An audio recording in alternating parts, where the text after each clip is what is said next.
Encouragement لازم ہے ہر ایک انسان کے لیے۔ کچھ لوگ ایسے بھی ہوتے ہیں کہ اگر آپ ان کو ستائیں گے بھی تو وہ آپ کو محسوس ہی نہیں کروائیں گے، وہ آپ کو ریئلائز ہی نہیں کرائیں گے، وہ آپ کو کبھی بھی کچھ بھی نہیں کہیں گے، وہ شکوہ ہی نہیں کریں گے کہ آپ نے ان کو ستایا ہے، اور خاموشی سے وہاں سے نکل جائیں گے۔ اگر آپ ان لوگوں سے ملیں گے، آپ ان لوگوں سے بات کریں گے تو وہ کبھی بھی آپ سے جھوٹ نہیں بولیں گے، وہ سیدھی بات کریں گے۔ اگر آپ ان کو کہیں گے کہ ہم نے آپ کو تکلیف دی ہے تو وہ بالکل کہیں گے جی آپ نے ہمیں تکلیف دی ہے، اور اگر ان سے معافی مانگی جاتی ہے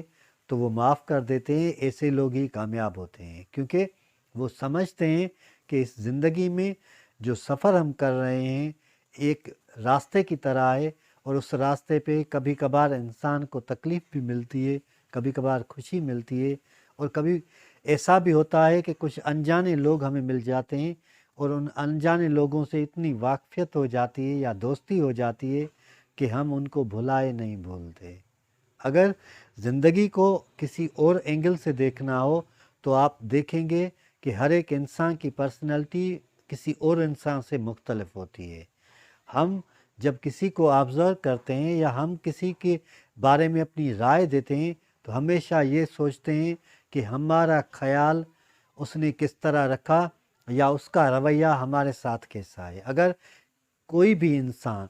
ایک بہترین انسان ہو، کبھی کبھار غصے میں کسی انسان سے بات کر لیتا ہے تو اس انسان کے بارے میں جب پوچھا جائے گا تو جس شخص سے اس نے غصے میں بات کی ہے تو وہ کہے گا کہ نہیں بہت غصہ کرتا ہے، اچھا انسان نہیں ہے، نائس مین نہیں ہے۔ تو انسان کی پرسنالٹی اسی بنیاد پہ بنتی ہے۔ آپ دیکھیں گے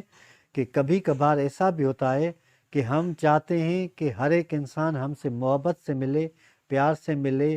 ہمدردی دے، اور ایسا ممکن ہی نہیں کہ ہر بار ایسا کچھ ہم کو مل جائے یا ہم حاصل کر سکیں۔ زندگی میں ہمیشہ ایک بات یاد رکھیے کہ جب تک آپ اوروں کی باتوں کو درگزر نہیں کرتے، جب تک آپ اوروں کو معاف نہیں کرتے، جب تک آپ یہ نہیں سمجھتے کہ معاف کرنا ایک بہترین عمل ہے،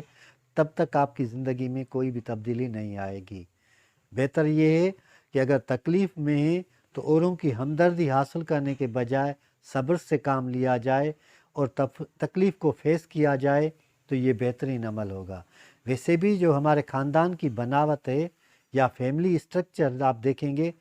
کہ جتنی بڑی فیملی ہوتی ہے اس میں اتنے ہی لوگ ہوتے ہیں۔ اگر کسی کو تکلیف پہنچتی ہے تو اور بھی اس کی مدد کرتے ہیں اور بھی چاہتے ہیں کہ اس کو تکلیف سے نکالا جائے۔